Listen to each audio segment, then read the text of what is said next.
Hollywood is no stranger to scandals, but this is next level. Ryan Reynolds, the charming, quick-witted A-lister we all know and love, has found himself in a legal battlefield. And let's just say, it's not looking great for him. He's trying desperately to get himself dismissed from a lawsuit that's turning into one of the messiest, most jaw-dropping legal battles in recent Hollywood history. And trust me, the drama here is deliciously scandalous. At the center of it all, Justin Baldoni, Blake Lively, and a web of accusations that read like a Hollywood thriller: defamation, extortion, false light, intentional interference with contractual relations. It's all there, and Baldoni's legal team isn't holding back. So what's the deal? Why is Reynolds suddenly the villain in this unfolding saga? Let's rewind. According to insiders, yes, the ones spilling the hottest tea, Ryan allegedly swooped onto the set of It Ends With Us and completely hijacked the production. This wasn't just a concerned husband supporting his wife. No, this was something else. Justin Baldoni and Blake Lively, word on the street is they were getting along great before Ryan stepped in. But then, out of nowhere, Reynolds, busy filming Deadpool and Wolverine, came back and bam, the whole thing exploded. The chemistry, gone. The set, a war zone. And Baldoni, well, he suddenly became public enemy number one in Ryan's eyes. And here's where it gets even messier. Not only did Ryan allegedly orchestrate a smear campaign against Baldoni, but he also used his Hollywood power to publicly humiliate him every chance he got. We're talking shady Deadpool skits, not so subtle It Ends With Us jokes, and even birthday messages dripping with condescension. The kicker? We haven't even seen the text messages yet. Oh, and let's talk about that lawsuit. Ryan's defense? I'm innocent. I'm a supportive husband. This isn't my fight. Baldoni's team? Nice try. Reynolds, you're knee-deep in this mess. Ryan filed to be dismissed from the lawsuit, a standard move, sure, but in this case, it's borderline laughable. His involvement is crystal clear. And if you think the court is just going to let him walk away from this, think again. If you thought Ryan was just an innocent bystander in this legal drama, buckle up. Baldoni's team has receipts. They claim that Ryan not only called Baldoni a predator, but even went as far as trying to destroy his career behind closed doors. One key allegation: that Ryan approached someone at WME, a major talent agency, and personally demanded that they drop Baldoni, all because of these so-called predator accusations. And Ryan's defense? But Your Honor, I truly believed he was a predator. That's not defamation. That's just an opinion. His lawyers are pushing the constitutional free speech argument, claiming that calling someone a predator is just a personal belief and not legally defamatory. A bold defense, sure. But will it hold up in court? Doubtful. Here's why. Defamation cases hinge on intent. If Ryan was knowingly spreading false, career-destroying accusations, that's not just an opinion, it's a deliberate attack. And when you're one of the biggest stars in Hollywood, your words carry power. And let's not forget, the internet is forever. The damage has already been done. Baldoni's name is being dragged through the mud, and Ryan's fingerprints are all over it. But wait, there's more. And just when you think this couldn't get any shadier, in comes another layer of WTF. Ryan and Blake didn't just want to ruin Baldoni's career, they allegedly wanted total control over the movie itself. According to the lawsuit, the couple threatened to walk away from It Ends With Us if their outrageous demands weren't met.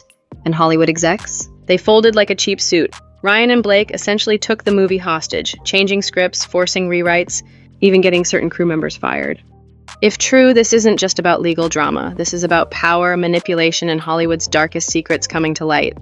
And trust me, we're only getting started. The plot thickens and the receipts are coming. In the next section, we'll dive into the bombshell text messages that could blow Ryan's entire defense apart. Oh, and if you thought Nice Pool, Ryan's so-called satirical character, was just a joke, think again. That little stunt might be his biggest mistake yet. If you thought Ryan Reynolds was just an innocent bystander caught in the crossfire, think again. The evidence against him is stacking up, and the legal walls are closing in. Because here's the thing. Ryan might be a master at sarcasm and witty comebacks, but when it comes to dodging a lawsuit, not even his Hollywood charm can save him from the bombshell text messages that could completely expose his involvement in this scandal. And let me tell you, what's hiding in those texts could change everything. We need to talk about Nice Pool, Ryan's so-called woke version of Deadpool. Because according to Baldoni's legal team, this wasn't just a joke, it was a weapon. Let's break it down. In the lawsuit, Baldoni's team argues that Ryan strategically used the Nice Pool character to mock, humiliate, and drag Baldoni's name through the mud, all while pretending it was just satire. But here's the catch, they claim it wasn't some random harmless bit, it was targeted. Think about it, Ryan is one of the biggest stars in Hollywood, every move he makes is calculated, and yet he wants us to believe that this entire character, one that just happened to align with the accusations being thrown at Baldoni, was purely coincidental? No way. And Ryan's defense? Thin-skinned outrage. Yep, his lawyers are basically arguing that Baldoni is just too sensitive and that the entire lawsuit is built on hurt feelings. Excuse me, hurt feelings? This isn't some petty Twitter feud, this is a full-blown Hollywood takedown. Ryan and his team knew exactly what they were doing when they crafted Nice Pool, and they did it with one goal in mind, to ruin Baldoni's reputation beyond repair. And here's where it gets even wilder. If you thought this was just about a lawsuit, let's dig a little deeper. Because what's becoming painfully clear is that Ryan Reynolds and Blake Lively didn't just want to win, they wanted control. Let's talk about the negotiations that weren't negotiations at all. According to sources, Ryan and Blake pressured the studio execs behind the scenes, threatening to walk away from the movie if their list of outrageous demands wasn't met. This wasn't your standard Hollywood contract talk, this was blackmail, plain and simple. And guess what? The execs caved. They let Ryan rewrite parts of the script, they fired key people who didn't fit the couple's vision, and they gave Blake more creative control than she was ever supposed to have. And how did they secure that power? By allegedly threatening to leak damaging information about the production, claims of sexual harassment and toxic behavior if they didn't get their way. Let that sink in. This wasn't just about protecting Blake. This was about owning the entire project, turning it into a personal brand move rather than a movie adaptation. But here's where Ryan really messed up. Behind the scenes, there's one piece of evidence that could blow this entire case wide open. Ryan Reynolds' text messages. And let me tell you, if the public ever sees them, game over. 'Cause let's be real, if Ryan was this comfortable, humiliating Baldoni in public, can you even imagine what he was saying in private conversations? There are whispers that he and Hugh Jackman exchanged some very revealing texts about the situation. And if those messages confirm that Ryan was actively scheming against Baldoni, that's legal dynamite. And let's not forget, Baldoni's lawyers are pushing for limited discovery. That means those texts could become public record very soon. And Ryan's only defense? I didn't mean it like that. Sorry, Ryan, that excuse won't fly in court. Here's where things get even messier. If you ask me, Ryan Reynolds has one fatal flaw, his ego. He truly believes that he and Blake are untouchable. That's why when people started calling them out online, they allegedly assumed it was all just haters and fake accounts trying to bring them down. Like what? They couldn't even fathom the idea that people might not actually like them. According to insiders, Ryan and Blake convinced themselves that the backlash wasn't real, that it was all some manufactured attack. And what did they do? They doubled down. Instead of admitting fault, they allegedly pushed harder, using every Hollywood connection to protect their narrative. But here's the reality. The internet is watching, the public isn't stupid, and the legal system, it doesn't care how rich or famous you are. Ryan might think he can laugh this off in another Deadpool skit, but the truth? This lawsuit isn't going away, and neither are the receipts. And just when you think it can't get any wilder, wait until you hear what Baldoni's lawyers are planning next. If you thought this Hollywood disaster couldn't get any worse for Ryan Reynolds, think again. Because behind all the lawsuits, the public feuds, and the shady accusations, there's a much bigger story unfolding. Ryan and Blake didn't just play dirty. They allegedly tried to take over an entire production, and when things didn't go their way, they burned everything down. And trust me, the receipts are coming. Let's get real, this isn't just about defamation anymore. The lawsuit against Ryan includes extortion allegations, and if those stick, it's game over. Here's what Baldoni's team is arguing. Ryan and Blake allegedly strong-armed Hollywood executives into giving them complete creative control over It Ends With Us. And how did they do it? By making threats. Insiders say that Ryan and Blake told studio heads that if they didn't comply with their outrageous demands, they would leak damaging accusations about the production. We're talking about claims of sexual harassment on set, a toxic work environment, power imbalances behind the scenes, and guess what? The studio gave in. This is where it gets really interesting. Ryan's legal team tried to argue that extortion only applies if someone receives money or property from a threat. But here's the truth. Extortion is about gaining power, whether it's money, control, or influence. And what did Ryan and Blake allegedly get out of all this? Total control over the movie? So when Baldoni's team fights back and says this wasn't a business deal, it was a hostage situation, they're not wrong. This wasn't just Hollywood politics, this was a power grab. But let's take a step back. How did Ryan even get involved in all of this?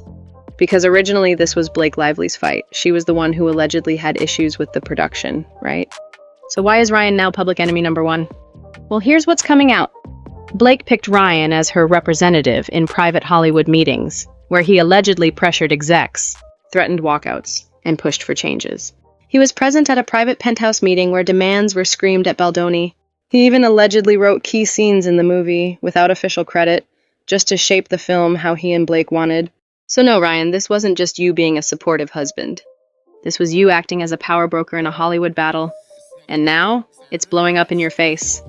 And if you thought the Hollywood connections ended there, think again. Because Ryan wasn't just attacking Baldoni publicly. He was allegedly working behind the scenes to destroy him professionally. One of the biggest bombshells in the lawsuit? The WME agency scandal. If you're not familiar, WME is one of the most powerful talent agencies in Hollywood, and guess what? After all the drama, they dropped Baldoni as a client. And here's the wild part. The CEO of WME, Ari Emanuel, basically admitted that Baldoni was dropped to stay loyal to Ryan and Blake. Let that sink in. Hollywood's most powerful agency cut ties with Baldoni, not because of poor performance. Not because of scandal, but because they wanted to stay in Ryan's good graces. That's how deep this goes. And let's be clear, this isn't just industry politics. This is career assassination. Ryan and Blake allegedly wielded their power like a weapon, making sure that Baldoni would be blacklisted in Hollywood for daring to stand up to them. And now, that very power is turning against them. Because Hollywood's biggest rule? When your scandals become bigger than your box office, you're no longer untouchable. And Ryan, his invincibility is fading fast. So how is Ryan trying to escape all of this? By playing the nice guy card. His legal team is pushing one main argument. Ryan was just defending his wife. He didn't mean any harm. He was just speaking his mind. But come on, at what point does defending your wife turn into sabotaging another man's career? At what point does speaking your mind become a coordinated attack on someone's livelihood? And let's be honest, if the roles were reversed, would Ryan and Blake be okay with someone doing this to them? Absolutely not. And that's why this lawsuit isn't going away. We're entering the final act of this Hollywood war. And if you think Ryan still has a way out, think again. Because Baldoni's lawyers aren't just going after Ryan's reputation. They're coming for everything. The Hollywood golden boy, the king of sarcasm, the A-lister with the perfect career, the perfect wife, and the perfect public image. That's who Ryan Reynolds was. But after this lawsuit, that untouchable status gone. Because if the court rules against him, if Justin Baldoni's legal team proves that Ryan wasn't just an innocent bystander, but an active participant in a Hollywood power grab, his career could take a hit he never saw coming. Let's talk consequences. If the court sides with Baldoni, Ryan could be looking at a financial disaster. He could be forced to pay millions in damages for defamation, extortion, and intentional career sabotage. A PR nightmare. His entire reputation, built on being Hollywood's lovable smartass, could crumble overnight. A career setback. Studios hate legal baggage. If Ryan becomes too controversial, execs might start distancing themselves, which means fewer movie deals, fewer brand endorsements, and a tarnished legacy. Because let's be real, Hollywood has turned on its stars for way less. One minute, you're on top of the world. The next, you're a liability. And here's where things get really dangerous for Ryan. Hollywood might be all about legal contracts and industry power moves, but at the end of the day, it's the fans who decide your fate. And right now, Ryan isn't exactly winning in the court of public opinion. Because let's face it, the public hates when celebrities abuse their power. And everything about this case screams entitlement. Ryan allegedly used his influence to manipulate Hollywood execs, sabotaged another actor's career to secure more control for himself and Blake, mocked the entire situation through his Deadpool persona and public appearances. And fans, they're starting to notice. For the first time, people aren't just laughing at Ryan's jokes. They're questioning if he's really the nice guy he's always claimed to be. And let's not forget Blake Lively, because as much as Ryan's in the hot seat, she's not walking away from this unscathed either. Let's be real, she was deeply involved in everything leading up to this lawsuit. She allegedly pushed for more control over It Ends With Us, threatened to expose damaging accusations against the production team, handpicked Ryan as her representative in the Hollywood negotiations. If this case keeps getting uglier, her reputation could take a hit too. And the worst part? Ryan's arrogance might be the thing that drags her down with him. Because while she's stayed mostly quiet about the drama, Ryan has doubled down. Instead of trying to diffuse the tension, he's allegedly mocked the lawsuit in public, made snide remarks about Baldoni on social media, tried to brush it off as a case of hurt feelings. Big mistake. Because the more he refuses to take accountability, the more both of their reputations suffer. And at some point, even Blake might start reconsidering how much she's willing to defend him. So here's the big question. Can Ryan Reynolds bounce back from this? Short answer, maybe. Long answer, it depends on what happens next. If Ryan somehow wins this case, he might be able to walk away with minimal damage. But even then, his reputation will never be as squeaky clean as before. If he loses? Well, let's just say Hollywood has no problem replacing its biggest stars. And Ryan, he's already approaching that point where one big mistake could cost him everything. Because no matter how many jokes he cracks, no matter how many times he plays the relatable funny guy role, there's one thing he can't control: public perception. And right now, the tide is turning against him. This lawsuit isn't just a legal battle. It's a defining moment in Ryan Reynolds' career. Because if he walks away from this scandal unscathed, it proves one thing: Hollywood still protects its biggest names, no matter what. But if he doesn't, well, we might be witnessing the beginning of Ryan Reynolds' downfall. And trust me, this story is far from over. Stay tuned, because the next chapter of this Hollywood war is just getting started.